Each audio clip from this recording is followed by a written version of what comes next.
Hello दोस्तों, कैसे हो आप। मैं प्रभात भारद्वाज आज आपके लिए गणित विषय का सबसे महत्वपूर्ण शीर्षक द्विघात समीकरण लेकर आया हूँ, जिसमें कुछ ऐसे प्रश्नों को शामिल किया गया है जो अत्यधिक बोर्ड एग्ज़ाम में या जो उसकी परीक्षा होती है उसमें अत्यधिक पूछे जाते हैं। तो हमें ऐसे प्रश्नों को हल करेंगे जो अधिकांश परीक्षा में पूछे जाते हैं। और जो हमारा एक महत्वपूर्ण चैप्टर है जिसका नाम है द्विघात समीकरण, इसके बारे में आज हम समझते हैं। एक संख्या और उसके व्युत्क्रम का योग 10/3 है। संख्या ज्ञात करो। एक संख्या है और उसके व्युत्क्रम का योग 10/3 है, संख्या में ज्ञात करनी है। अब पहले बात करते हैं हम व्युत्क्रम। व्युत्क्रम क्या होता है? किसी भी, जैसे कोई संख्या है 2, उसका व्युत्क्रम 1/2, इसे रेसिप्रोकल भी कहते हैं। इसमें जो भी वैल्यू अपॉन में लिखी जाती है इसे रेसिप्रोकल कहते हैं और हिंदी में इसे व्युत्क्रम कहते हैं। जैसे कोई संख्या है 3, उसका व्युत्क्रम 1/3, उसका रेसिप्रोकल भी कह सकता है 1/3। तो ये हमारा होता है व्युत्क्रम।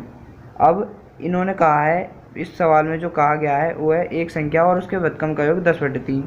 तो माना हमने संख्या x। संख्या क्या मानी हमने? x, क्योंकि हमें संख्या नहीं दी हुई है तो हमने अपने पास से मान ली संख्या x। उसका व्युत्क्रम 1/x। मैंने अभी बताया था, जैसे कोई संख्या है 2, उसका व्युत्क्रम 1/2। तो ऐसी हमने संख्या क्या मानी थी? x, और उसका व्युत्क्रम 1/x। तो इसलिए संख्या x और व्युत्क्रम 1/x। अब प्रश्न अनुसार प्रश्न में क्या कहा गया है, अब प्रश्न पढ़ेंगे। एक संख्या क्या आती है हमारी, जो हमने मानी थी x प्लस उसके व्युत्क्रम का योग। उसका व्युत्क्रम क्या था हमारा? 1/x। तो x प्लस 1/x क्या रहा है ना, योगफल, व्युत्क्रम का योगफल। तो x एक तो संख्या है और उसके व्युत्क्रम का योगफल। तो संख्या कितनी है? x और उसका व्युत्क्रम 1/x। उन दोनों को प्लस करके कितना दिया हुआ है? 10/3। आगे चलते हैं।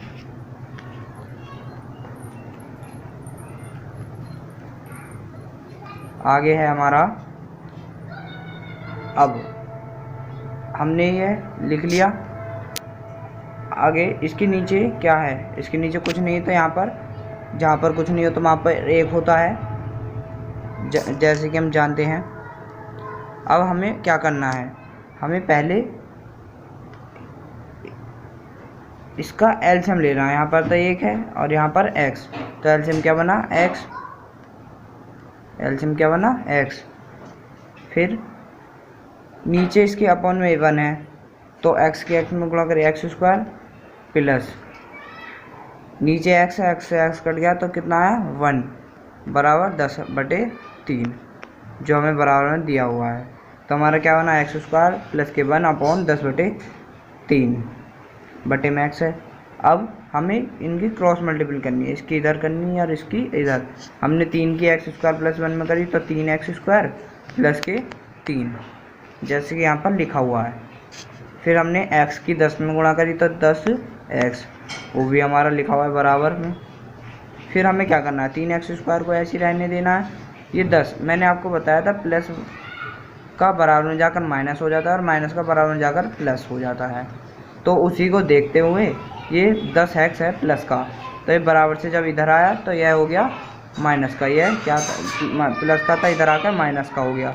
3x² माइनस के 10x और ये प्लस के 3 = 0। अब ये हमारी बन गई द्विघात समीकरण। अब द्विघात समीकरण पता कैसे चलेगी हमें हमारी द्विघात समीकरण है, उसे देखते हैं।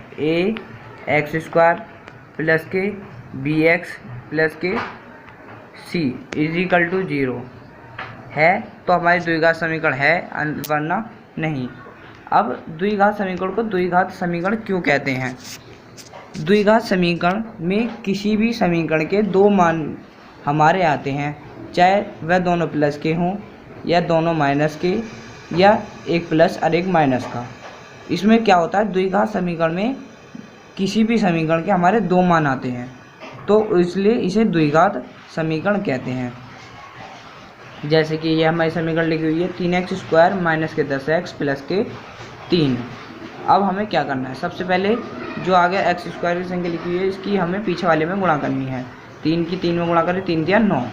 अब यहाँ पर ये प्लस का निशान है, इससे पता चलेगी कि हमें इसमें टुकड़े बनाने हैं। तो 9 के 8 टुकड़े जुड़ के आए 10। इस प्लस से क्या पता चल रहा है, हमें जोड़ कर लाने हैं 10। तो अब हमें 10 तो ले आए, 9 एकम 9, 9 एक 10 होते हैं। अब ये -10 का क्या मतलब है, माइनस का मतलब है हमें जो टुकड़े जो हमने ये फैक्टर करे हैं 9 एकम 9, 9 एक 10, इनके निशान कैसे होंगे, तो हमें लाने तो जोड़ कर हैं लेकिन इनके निशान कैसे होंगे, माइनस के, क्योंकि यहाँ पर माइनस है तो दोनों माइनस के होंगे। और हाँ, ये हमारे जुड़ कर आएंगे, माइनस माइनस प्लस होता है लेकिन निशान कैसा रहता है, माइनस।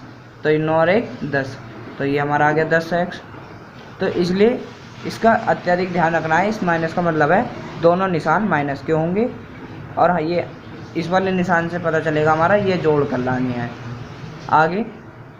अब हमारे क्या बना, 3x² माइनस के 9x माइनस के x प्लस के 3। अब ये हमारे टुकड़े हो गए। आगे हमें पहले इन दोनों में से कॉमन निकालना है, फिर इन दोनों में से। अब इनमें से क्या कॉमन है, 3 के पाड़े में 9 आता है तो हमने 3 कॉमन निकाल लिया, और जिसकी कम घात होती है उसे कॉमन निकालते हैं। जैसे यहाँ पर x² है तो यहाँ पर y² होता, और पीछे जहाँ पर x है वहाँ पर y होता, तो हम क्या करते हैं, y कॉमन निकालते। अब लेकिन यहाँ पर क्या है, x है तो हमने x कॉमन निकाल लिया। तो 3x से यहाँ पर है 3x², जहाँ पर कुछ नहीं होता वहाँ पर घात 1 होती है, तो यहाँ पर x की घात 2 है अंदर, यहाँ पर 3x, ये रही 3x², यहाँ पर x की घात 2 है, और यहाँ पर क्या है, x की घात 1। तो 1 में से हमने 3x से तो 3x ख़त्म हो गया, और यहाँ पे x की घात 2 है, यहाँ पे 1 है, तो कितना बचा हमारा x। और 3 से जब हम 3x से हमने 9x को डिवाइड करा तो कितना आया, 3 3 9, और x से x कट गया तो x - 3, ये हमारा कॉमन आ गया। अब यहाँ पर हमने -1 कॉमन निकाल दिया, तो हमारा क्या बना, ये x तो हो गया प्लस का और 3 हो गया माइनस का। तो ये हमारे दोनों क्या हो गया, ब्रैकेट, जो ये वाला ब्रैकेट है और ये वाला ब्रैकेट है, ये हो गया हमारे सेम। यदि ये हमारे सेम होते हैं तो हम मान लेते हैं कि हमारा सवाल अभी सही चल रहा है। अब जो ये दो सेम है इनमें से एक ले लिया, और जो ये है 3x और -1, इससे हमने एक और ब्रैकेट बना लिया। इनके इक्वल टू में है 0 है, कोई बात नहीं।